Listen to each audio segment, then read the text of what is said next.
কিন্তু ইতিহাস আমরা দেখেছি এই গুজরাটের গোসাই নরেন্দ্র মোদী আমাদের ভারত উপমহাদেশের বাবরি মসজিদ শহীদ করে রাম মন্দির বানিয়েছে।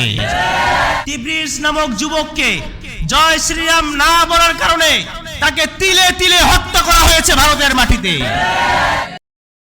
ভারত অত্যন্ত কাপুরুষোচিত ভাবে তারা পাকিস্তানের উপরে তারা রাতের বেলা হামলা করল। কিন্তু আপনারা অবাক হবেন, হামলা করতেই পারে। ভারত পাকিস্তান নিয়ে আমার কোনো মাথা ব্যথা নেই, কারণ আমি ভারতের লোক না, পাকিস্তানের লোক না, আমি বাংলাদেশি, ঠিক কিনা বলেন? কিন্তু মুসলমান হিসেবে আমাদের কিছু কথা আছে।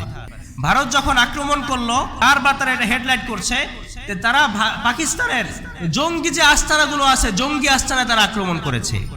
এবং পেপার পত্রিকা আমরা দেখেছি তারা বেছে বেছে পাকিস্তানের বড় বড় মসজিদগুলোকে টার্গেট করে মসজিদের উপরে তারা আক্রমণ চালাচ্ছে, ঠিক কিনা বলেন?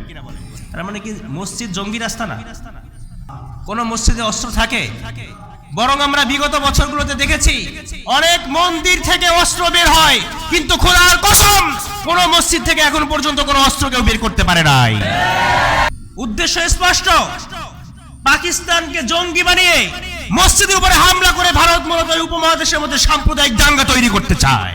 উপমহাদেশের ইতিহাসে এমন কোনো ইতিহাস নাই যে মুসলমানরা কোনো মন্দির ভেঙে মসজিদ বানিয়েছে। কিন্তু ইতিহাস আমরা দেখেছি এই গুজরাটের গোসাই নরেন্দ্র মোদী আমাদের ভারত উপমহাদেশের বাবরি মসজিদ শহীদ করে রাম মন্দির বানিয়েছে। তিব্রিজ নামক যুবককে জয় শ্রীরাম না বলার কারণে তাকে তিলে তিলে হত্যা করা হয়েছে ভারতের মাটিতে।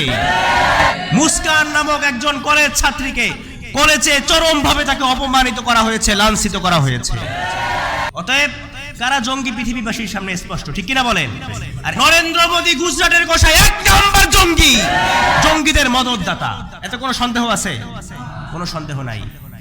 এজন্য আমরা যুদ্ধ চাই না, আমরা চাই শান্তি। কি চাই? আমরা শান্তি চাই। কি চাই? শান্তি। কিন্তু অন্যায়ভাবে যদি আমাদেরকে মুসলমানদের উপরে অত্যাচার করা হয়, অন্যায়ভাবে যুদ্ধ চাপিয়ে দেওয়া হয়, তাহলে মুসলমান সিংহের জাত, মুসলমান চুপ করে বসে থাকবে না। কথা বলেন ঠিক কিনা?